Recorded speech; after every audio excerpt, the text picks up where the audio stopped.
This is Radio Now 95.3 FM. Come for the news, stay for informed conversations.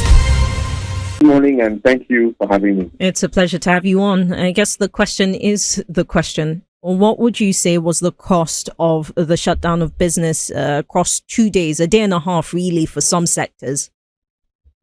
Yeah, so, if we're looking at the proposed figures or the estimated figures that the World Bank has touted before, the World Bank places power shortages or the cost of power shortages in Nigeria to be around 2% of our gross domestic product.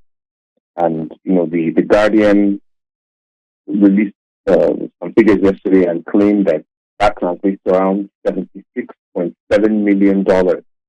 However, if you look at GDP figures, or nominal GDP figures at least, for fourth quarter 2023, our GDP was around 65.91 trillion. Remember, that's nominal, that's not controlled for inflation. That brings it to around 1.3 trillion every single day. So, and that's in Naira terms? Yes, that's in Naira terms. The Guardian figures was in dollar terms. My rough back of the envelope calculation, was in Naira terms. So that's basically where Nigeria was day before yesterday and yesterday as regards the shutdown. I do wonder, when you're calculating these figures, if I'll take you back. So Labour says that what they've done is essentially relax the industrial action over the course of 5 days, meaning if the tripartite committee doesn't come to an agreement within this period, we could see them resume the indefinite nationwide strike action once again. Are these figures, is there an incremental do we see an incremental trend over the days, or is it the same 1.3 trillion naira that we would be calculating for each of these days that they go on strike?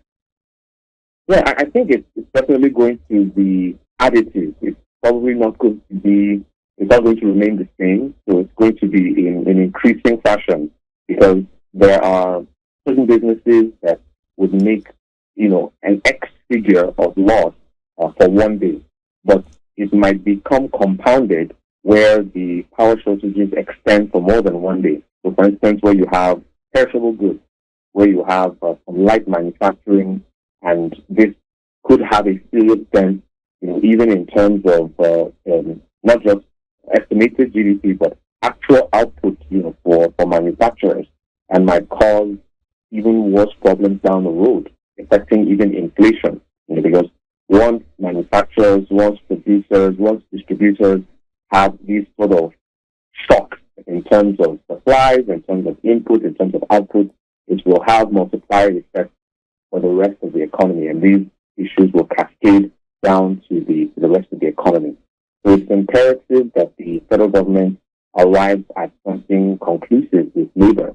By the way, if I may mention, one of the easiest ways to determine what a fair wage would be, and by fair wage I mean a wage that is sensitive to inflation, which is a method used basically all around the world to index the minimum wage to inflation. And if you index the average Nigerian workers' minimum wage to inflation, I guess the calculation would put you around 80,000 naira to around 100,000, 110,000 naira for minimum wage. If you index it to Nigeria's, I believe, 33.3% headline inflation.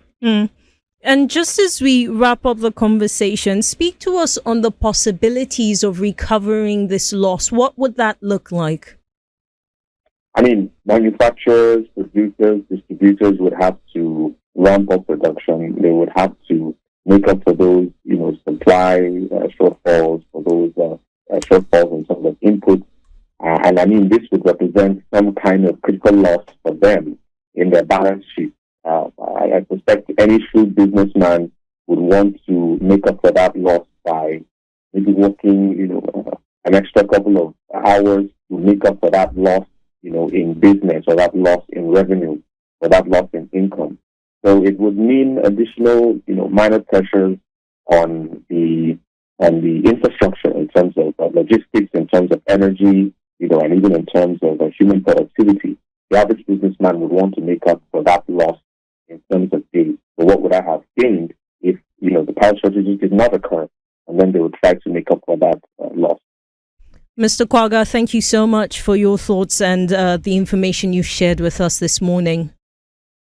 Our guest, Vahiala Kwaga, is a senior researcher and policy analyst at Budget, speaking to us on the cost of the 1 day and a half shutdown that we saw across the country as organized labor went on an indefinite strike, which has been suspended for now. This is Radio Now 95.3 FM. Come for the news, stay for informed conversations.